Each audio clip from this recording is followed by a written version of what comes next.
সারা রাত গতকাল থেকে আমরা আসবার কথা ছিল রাত 11টায় থেকে 1টার মধ্যে, কিন্তু গতকাল সারাদিন সারা রাত রেমাল ঝড়ের দাপট আমরা দেখেছি, ভয়ঙ্কর মূর্তি আমরা দেখেছি, তার তাণ্ডব আমরা দেখেছি। বাতাসে শব্দ, নদীর ধ্বনি এবং বৃষ্টির ভয়ঙ্কর বর্ষণ, অবিরাম বৃষ্টি আমরা দেখেছি এবং এখনও দেখে চলেছি।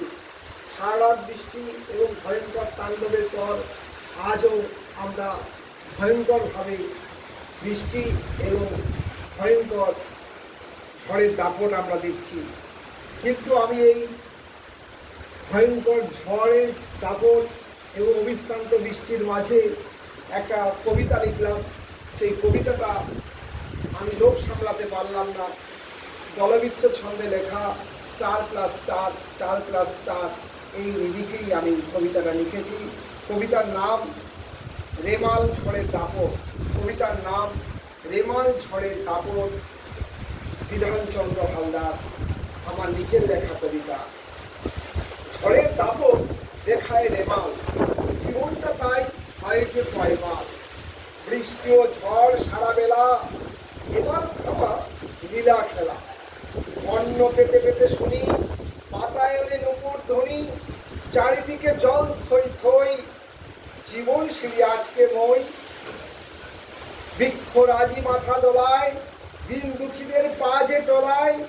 ওগো রেমাল, ওগো রেমাল, উড়ে যায় যে খড়ের চাল। পেটে খিদে নেই কো চাল, কি করে যে দেব সামাল। বড়লোকদের হাসি ফোটায়, নিরাপদে পাকা কোঠায়। বড়লোকদের হাসি ফোটায়, নিরাপদে পাকা কোঠায়। বাবুদের নেই কোনো চিন্তা, আমার চিন্তা নুন ও পান্তা। বাবুদের নেই কোনো চিন্তা, আমার চিন্তা নুন ও পান্তা। বৃষ্টি ও ঝড় সারা বেলা, এবার থামা লীলা খেলা। বাবু ভাবেন বাতাস খেলা, আমি ভাবি বরণে খেলা। বাবু ভাবেন বাতাস খেলা, আমি ভাবি বরণে খেলা। নমস্কার।